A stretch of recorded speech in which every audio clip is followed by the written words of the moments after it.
سمجھ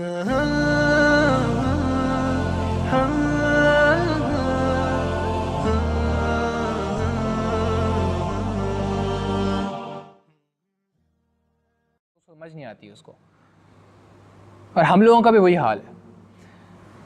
تو وہ عورت بیٹھی ہوتی ہے اسٹیج پہ, بندہ آیا اس کی ویڈیو بنائی, اور ویڈیو بناتا ہے جی, پھر خاوند اس کو, مرد کو کہتا ہے بھائی صاحب ہاتھ رکھیں بھابھی کے کندھے پہ, بھابھی کے پیچھے آگے کھڑے ہو جائیں, بھابھی کے آگے آگے کھڑے ہو جائیں. پھر بھابھی کو, بھابھی ذرا منہ تو ایسے کریں, مسکرائیں کم, تھوڑا مسکرائیں, زیادہ مسکرائیں گی تو میک اپ خراب ہو جائے گا آپ کا. تو یہ اس کے بعد وہ پکچرز بناتا ہے, اور اس کے بعد اس کی البمز بنتی ہیں. البم بننے کے بعد اب تو جیسے سافٹ کاپیز بنتی ہیں اس کی, ایک پکچر بندہ کھینچتا ہے, واٹس ایپ گروپ میں جاتی ہے, 275 لوگوں کے پاس وہ پکچر جاتی ہے. وہ 275 اگر آگے 100 لوگوں کو بھی سینڈ کر دیں تو وہ آگے سے آگے شیئر ہوتی جاتی ہیں.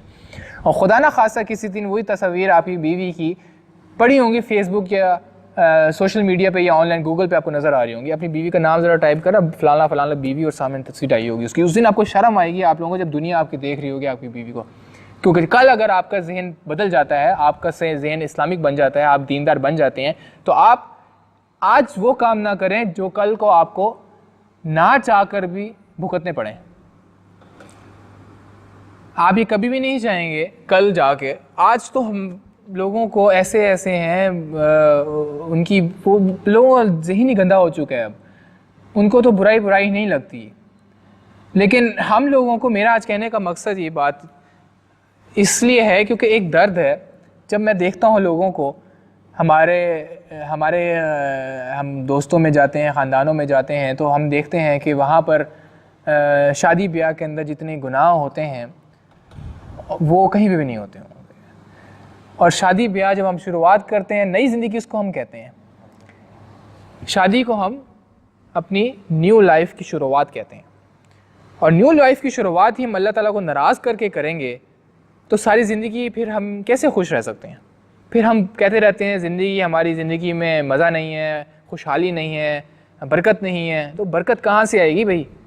جب آپ اللہ تعالیٰ کو ہی خوش نہیں کر رہے پہلے آپ, تو پھر تو نعوذ باللہ آپ پھر بعد میں بیٹھ کے اپنی قسمت پہ رو رہے ہوتے ہیں, پتہ نہیں کیسی بیوی مل گئی, کیسا خاوند ہمیں مل گیا. اس وقت نہیں آپ لوگوں کو شرم بھی آتی اور فکر بھی ہوتی کہ پہلے کیا کر رہے ہیں آپ لوگ. اب ویڈیو وغیرہ بن گئی, کھانا شانا ہو گیا, اب آ گیا رخصتی کا وقت. اور اس وقت رخصتی کے وقت اب ایک اور بدعت بدعت شروع ہو گئی ہے ہمارے معاشرے میں, خاص طور پہ یہ پاکستان کے اندر. عورت جا رہی ہے, قرآن شریف کو اس کے سر پہ رکھا ہوا ہے, قرآن شریف کا سائے میں جائے گی. اور لوگوں کی باتیں سنیں آپ ذرا, ان کے جواز سنیں. وہ باتیں کیا کرتے ہیں, کہتے ہیں قرآن شریف کے سائے میں اور بھی دلہن جائے گی اگلے گھر, تو برکت ہوگی اس کی گھر کے اندر, خوشحالی پیدا ہوگی اس گھر میں. او بھائی عقل کے اندھو, قرآن شریف سر پہ رکھنے کے لیے نہیں ہے, اس کو سینے سے لگاؤ, اس کو سمجھو اس کے اندر لکھا کیا ہے. وہ جو عورت جا رہی ہے نا, اس بیچاری کو اندر قرآن شریف میں آپ پوچھ لو نا, ایک آیت کا ترجمہ بھی نہیں آتا ہوگا. سب کی بات نہیں کر رہا, لیکن جو ہیں وہ آٹے میں نمک کے برابر ہیں, جن کے گھر والوں کی تعلیمات ان کو بہت اچھی ملتی ہیں بچپن سے.